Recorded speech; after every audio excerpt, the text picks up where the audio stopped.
Et il y a une prière que vous connaissez, qui résume tout ce qu'on vient de dire, mot pour mot. C'est le Notre Père. Notre Père qui es aux cieux, énergie potentielle. Que ton nom soit sanctifié, que ton code soit dans notre sang, dans notre ADN. Que ta volonté, l'énergie de volonté, c'est-à-dire que pour aller dans le plan, il faut que tu le veuilles. C'est ta propre volonté, c'est ton libre arbitre qui t'amène dans le plan. Que ta volonté, donc ma volonté, dépend de l'énergie de volonté qui est au-dessus de moi. Je ne peux pas utiliser l'énergie qui n'existe pas. Donc l'énergie de la volonté universelle, je vais la faire ma volonté sur la terre, énergie cinétique, comme au ciel, énergie potentielle. Donne-nous aujourd'hui notre pain quotidien, c'est-à-dire d'utiliser le blé de la parabole du semeur pour en faire du pain et pour me nourrir de mon expérience, de nourrir mon ADN, nourrir nos cellules.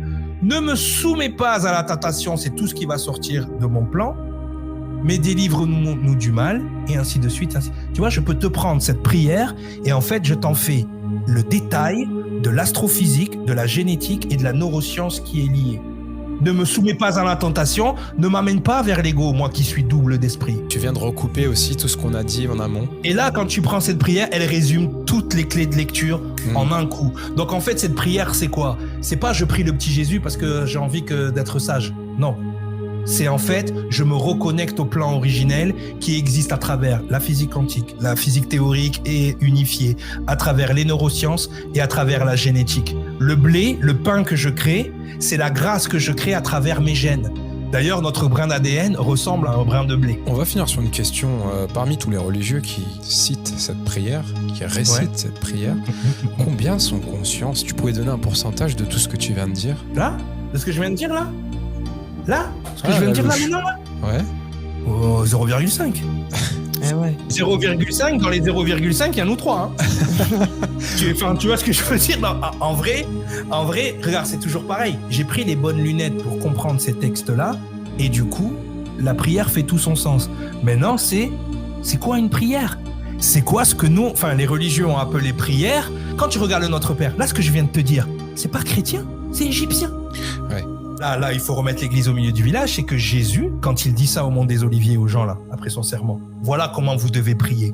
Jamais il a dit aux gens, c'est moi qui ai inventé cette prière. Jamais il a dit aux gens, c'est une prière chrétienne. D'ailleurs, Jésus n'était pas chrétien, on est d'accord. Oui. L'église s'approprie la prière derrière, mais Jésus, qu'est-ce qu'il a fait de ses 12 ans à ses 33 ans? Il était à l'école des mystères en Égypte. Il a appris ça là-bas. Il a appris tout ce que je viens de vous dire, il a appris là-bas. Et c'est ça qui le reconnecte à sa qualité d'être divin. C'est qu'à un moment donné, qui il était est devenu ce qu'il est. Et c'est là qu'il est devenu Christ, quand il était là-bas. Quand il était là-bas, et c'est pour ça qu'il arrive et il balance la parole. La parole s'est fait chair à ce moment-là parce qu'il avait la génétique pour. C'est sa génétique qui lui permet, à un moment donné, de descendre la totalité du Saint-Esprit en lui et de pouvoir verbaliser « Avant Abraham, j'étais là ».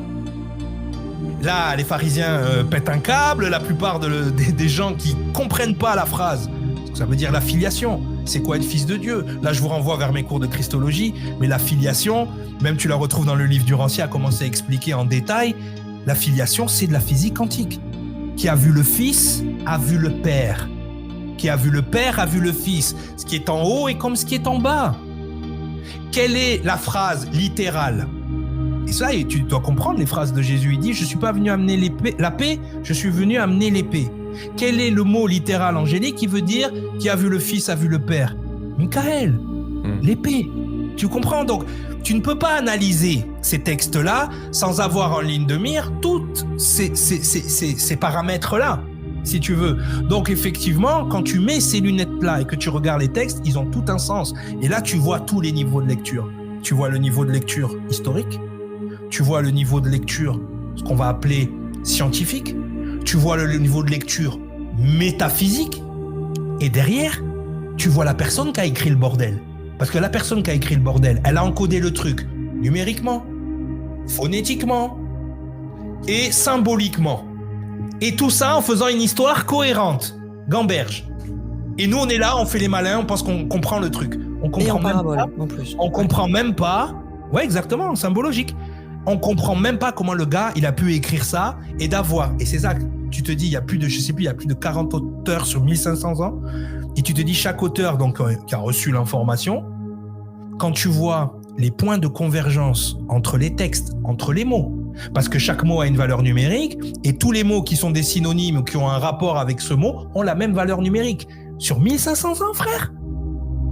Il y a forcément quelque chose qui s'est passé à l'intérieur de ces gens-là et ce truc-là, il n'est explicable que par la physique quantique, la neuroscience, la génétique. Si t'as pas ça dans ton bagage, tu n'as rien lu, tu n'as rien compris. Bon.